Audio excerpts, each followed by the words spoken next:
पर्यायवाची क्या है, पर्यायवाची को हम कैसे समझें, वही हमने सवाल कर लिया, प्रश्न कर लिया है पर्यायवाची शब्द किसे कहते हैं। फिर हमने ये समझा कि मूल नाम के अलावा मूल नाम कौन सा होता है, जो अगर कोई व्यक्ति है उसका नाम उसके माँ बाप रखते हैं, या कोई जातिवाचक संज्ञा है जैसे गाय बैल भैंस, या हमारे जो पहले पूर्वज थे उन्होंने रखा था नाम, और जो चीजें हैं वस्तुएं हैं या स्थान है ये नाम ही हमको पहले से रखे हुए मिले हैं, तो वो मूल नाम हो गए। उसके साथ साथ और नाम जो हमारे सामने आते हैं और उनका भी हम प्रयोग करते हैं, वो नाम जो है हम देखते हैं क्या तो किसी के दोस्त के आधार पर रखते हैं या उसके गुण के आधार पर रखते हैं। तो हम अगर गुण देखें तो एक नाम ले लेते हैं हम चंद्रमा। चंद्रमा के हम देखते हैं बहुत सारे नाम उसके हैं, इन्हें हम पर्यायवाची कहते हैं, जैसे रजनीश, शशांक, राकेश, इंदु, हिंदू और भी है। ठीक है, अब चंद्रमा को रजनीश क्यों कहते हैं, शशांक क्यों कहते हैं, राकेश क्यों कहते हैं, क्या ये चंद्रमा से काम नहीं चल रहा है, शशांक से चंद्रमा का नाम का संबंध कैसे हम निकालें, कैसे नाम इसका शशांक पड़ा, इस बारे में भी हमारा प्रश्न होना चाहिए। और हम ये प्रश्न करते हैं कि आखिर चंद्रमा को शशांक क्यों कहते हैं, या सूर्य के हैं, ये रवि है, सूरज है, भानु है, दिनकर है, इसको हम सूर्य को दिनकर भानु क्यों कहते हैं, इस बात पर भी हम जो पढ़े लिखे लोग हैं तो विचार करते हैं और उन चीजों को हम याद रखते हैं। चलिए आइए विचार करते हैं कि चंद्रमा को रजनीश क्यों कहते हैं।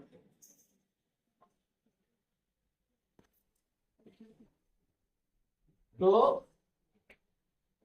हम यहाँ पर चंद्रमा के जो पर्यायवाची है, बहुत सारे पर्यायवाची चंद्रमा में, वो किस आधार पर पढ़े हैं, किस आधार पर हमने उनका नाम रखा। जैसे कि रजनीश है, रजनीश हमें दिखाई दे रहा है कि ये रजनी शब्द से मिलकर बना है। फिर देखिए रजनी और ईश, अगर हम इसको संधि करेंगे, कौन सी संधि, दीर्घ स्वर संधि जब करेंगे तब ये जो है रजनी बन जाएगा। देखिए इसकी बड़ी ई और बड़ी ई मिलके क्या बनता है, बड़ी दीर्घ स्वर संधि हमने सिखाई है, बड़ी ई और बड़ी ई मिलकर के दीर्घ स्वर संधि होकर के बड़ी ई बन जाएगी। ये इस तरह से ई प्लस ई बराबर बड़ी ई, तब ये शब्द जो है ये वाला बन जाएगा। इन दोनों का अगर हम मेल करें तब ये शब्द बन जाएगा। ठीक है, अब तो रजनीश का अर्थ जो हो जाता है कि रात का स्वामी, चंद्रमा के लिए हम रात का स्वामी कहते हैं। एक जगह नाम आता है उसका रजनी कर, वो भी रजनी से जुड़ा हुआ है, रात करने वाला, उसी का पर्याय हो गया। और थोड़ा सा हटे हुए इंदु, चंद्रमा को इंदु में कहते हैं। इंदु कैसे जुड़ा हुआ था, इंदु जुड़ा हुआ था जल से, पानी से। ठीक है, इंद्र देवता के लिए किसका देवता मानते हैं हम, जल का, बारिश का। ठीक है, जल से जुड़ा हुआ है, इंदु जल से जुड़ा हुआ, यानी कि उसमें जल जैसे गुण हैं।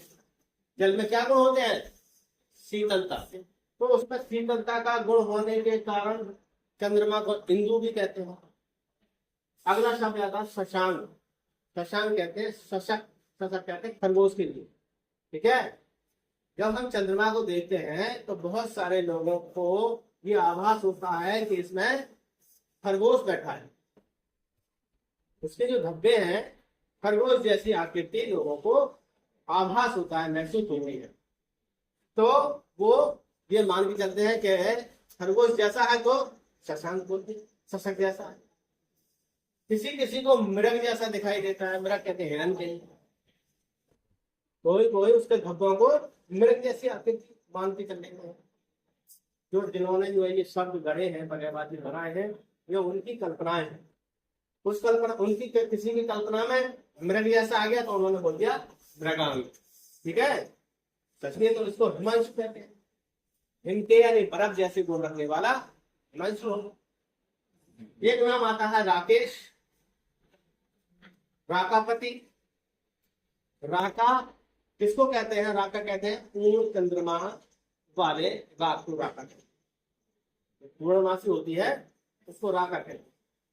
तो राकेश तो ठीक ऐसा ही रजनेश, वैसे राकेश, राकेश यानी रात का पति, पूर्णिमा का पति, चंद्रमा हो गया। राकापति वही पूर्णिमा का पति है, राकापति है। तो इस तरह से जितने भी ये पर्यायवाची शब्द लिखे जाते हैं तो पहले विद्वानों ने इन पर विचार करके उनके गुणों के आधार पर यहाँ सारे के सारे ये चंद्रमा के गुण बताए गए। किसी किसी के अवगुण के आधार पर भी या दोष के आधार पर भी उनके नाम रखे गए हैं। तो यहाँ पर चंद्रमा के सारे गुणों के आधार पर यहाँ पर उनके नामों की चर्चा की है पर्यायवाची शब्दों की, और उसको समझने की कोशिश की है। उम्मीद करता हूँ समझ में आया होगा। अर्जुन आइए, ये बताइए कि चंद्रमा के लिए इंदु क्यों कहते हैं? इधर देख के बताओ जरा। हिंदू इसलिए कहते हैं कि चंद्रमा में जल जैसे गुण पाए जाते हैं, इसलिए उसको इंदु कहते हैं, क्योंकि इंदु का अर्थ जल से होता है। बिल्कुल ठीक है, चलिए करें। क्योंकि वो पूर्णिमा का स्वामी होता है और पूर्णिमा का समाज मानता है, क्योंकि समाज बताइए रजनीश क्यों कहते हैं? चंद्रमा नहीं चलता है इसलिए उसको रात को स्वामी कहते हैं। एक बढ़िया बात, उम्मीद करता हूँ कि समझ गए होंगे। बाकी अगर समझने से रह गया है तो फिर समझेंगे। चलिए